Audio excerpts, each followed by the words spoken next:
خوراک کے تحفظ،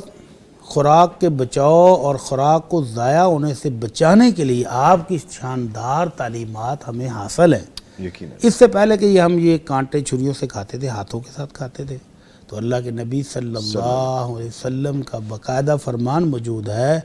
کہ جب تم کھانا کھا لو تو اپنی ہاتھوں کو رومال سے صاف نہیں کرو، ٹشو کے ساتھ صاف نہیں کرو، ان کو دھو نہیں جب تک ان کے اوپر لگا ہوا کھانا کھا نہ لو۔ آپ نے ہاتھ کے ساتھ کھایا ہے نا، تو ہاتھوں انگلیوں کے اوپر جو کھانا لگ گیا ہے، جو ذرات لگ گئے ہیں، وہ بھی کھا لو۔ فَإِنَّ أَحَدَكُمْ لَا يَدْرِي فِي أَيَّتِهِنَّ الْبَرَكَةُ، آپ نے فرمایا تمہیں نہیں پتا جو کھانا کھا لیا اس میں برکت تھی یا جو ابھی انگلیوں کے اوپر لگا ہوا اس میں برکت ہے، اس لیے فرمایا سارا کھا لو۔ جو فوڈ ہمارا گھر میں ہے وہ ایکسٹرا ویسٹ ہو گیا، پہلی تو کوشش یہ کریں کہ وہ ویسٹ نہ ہو، اس کو پرچیز ہی اتنی کوانٹٹی میں کریں کہ جو آپ کی گھر کی requirement on the first place, بالکل اس طرح سے آپ جو ہے وہ اس کو دیکھیں۔ اگر فار ایگزامپل وہ ویسٹ ہو گیا ہے، دوسرا پروسیجر یہ ہو سکتا ہے کہ اس کو پراپر پریزرو کرنے کا ٹریننگ لیں، اس کو سیکھیں کہ اگر آپ لے کے آئے ہیں تو اس کو آپ نے کس کنڈیشن میں رکھنا ہے کہ اس کی لائف زیادہ ہو جائے، زیادہ دیر تک آپ یوز کر سکیں۔ تیسری بات، اگر وہ سپوائل کر گیا ہے، وہ خراب ہو گیا ہے، تو اس کو یہ ہو سکتا ہے کہ گھروں میں کچن گارڈننگ کا ایک کنسپٹ ہونا چاہیے۔ انفارچونیٹ ہمارے ہاں نہیں ہے، بہت سارے یورپین کنٹریز میں یہ کلچر موجود ہے، گورنمنٹ بھی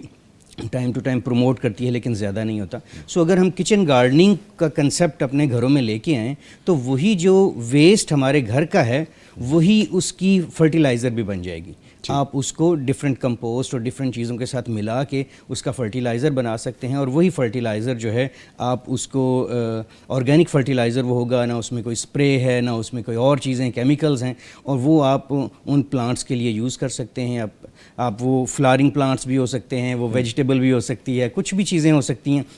اس میں آپ اس کو مکس کریں جس کی ان پلانٹس کی ریکوائرمنٹ بھی پوری ہوگی اور آپ کا جو گھر کا ویسٹ ہے وہ بھی جو ہے وہ بھی یوزیبل ہو جائے گا۔ ہمارے نبی صلی اللہ علیہ وسلم جتنی بھوک میں رہے ہیں نا، قوت کم نہیں ہوئی۔ یہ چیز ذہنوں سے نکال دیں کہ جو شخص کہتے ہیں کہ جی ہم زیادہ نہیں کھائیں گے، یہ جو 3 ٹائم مشہور ہے نا ہمارے معاشرے میں، دوپہر دی روٹی بھی آ گئی، اسلام میں 3 ٹائم کھانے کا کوئی نام ہی نہیں ہے۔ دیکھیں نا کہ صبح کا کھانا، دوپہر کا، پھر شام کا، پھر یعنی زیادہ جو پیٹ بھر لیتا ہے نا، پھر اس کو نا دوسرے کا احساس بھی ختم ہو جاتا ہے، پھر اسے اس کھانے کی اہمیت، ویلیو بھی ختم ہو جاتی ہے۔ آپ نے کہا نا کہ کیاری میں کسی ایسی جگہوں پر پودوں کا استعمال کر سکتے ہیں، ابھی یہ ضرورت نہیں پہنچی کہ کیاری تک کی بات پہنچی ہے، معاشرہ بہت بھوکا ہے۔ آپ نکلیں باہر، کبھی نکل کر ان لوگوں سے ملیں، کیونکہ رجے انہوں نہیں پتا ہوں کہ باہر کیوں ہو رہے ہیں نا، کی بیت رہی ہے۔ تو یہ نبی پاک صلی اللہ علیہ وسلم کے عمل سے جو ثابت ہے اور جو ہم سیکھ سکتے ہیں وہ یہی بات ہے۔ انسان ضرورت سے زیادہ کھاتا ہے تو سب سے پہلے معدے پر جو انڈائجیشن کی صورت میں پڑتا ہے، معدہ خوراک کو ہضم کرنے کے لیے مخصوص مقدار میں تیزاب اور انزائم بناتا ہے۔ جب خوراک حد سے بڑھ جائے تو